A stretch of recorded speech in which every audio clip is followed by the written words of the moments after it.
সবাই কেমন আছো বন্ধুরা? আজকে নিয়ে এসেছি ঠান্ডা ঠান্ডা বেলের শরবত। অত্যধিক গরমে এই শরবতটা খাওয়া যেমন স্বাস্থ্যকর তেমনি খুবই উপকারী। তো বেলটাকে ফার্স্টে ভালো করে ধুয়ে নিতে হবে।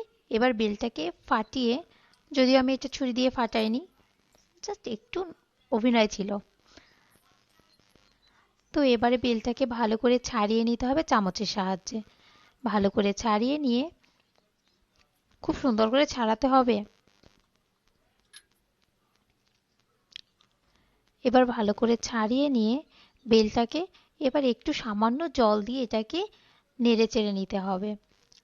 যদি একটু নেড়েচেড়ে নেওয়া না হয় সামান্য জল দিয়ে, তাহলে এটা ছাঁকনির সাহায্যে ছাঁকা যাবে না। তো আমার বেলটা ছাড়ানো হয়ে গেল। এবার সামান্য একটু একটু জল দিয়ে ভালো করে বেলটাকে ঘেটে নিচ্ছি। এবার একটা ছাঁকনির সাহায্যে বেলটাকে আমি ছেঁকে নেব। একটু জল দেওয়ার কারণে বেলটা খুব সহজেই ছাঁকা হয়ে যাবে। দেখতে থাকো, একটু নেড়ে চেড়ে ভালো করে পরিষ্কার করে ছাড়িয়ে নিতে হবে বেলটাকে, কারণ কোনো আঁশ থাকলে বেলের শরবতটা খেতে ভালো লাগবে না। এবার বেলটা ছাড়িয়ে নিলাম, ছাঁকনির সাহায্যে ছেঁকেও নিলাম।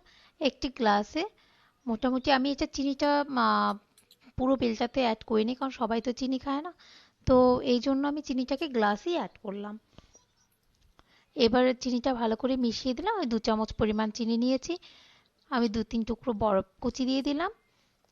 এবার ভালো করে একটু নেড়ে দেব।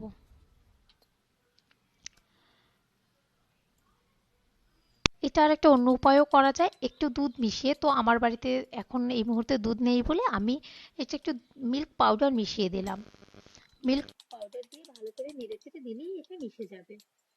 তো এটা মিশানোর পরে আমি এর মধ্যে একটু চিনি আর বরফ কুচিটা অ্যাড করে দেবো। চিনিটা একটু স্কিপ করতে পারো, তবে চিনি দিলে স্বাদটা একটু ভালোই হয়। তবে যারা ডায়াবেটিসের পেশেন্ট তারা অবশ্যই চিনি ইউজ করবেন।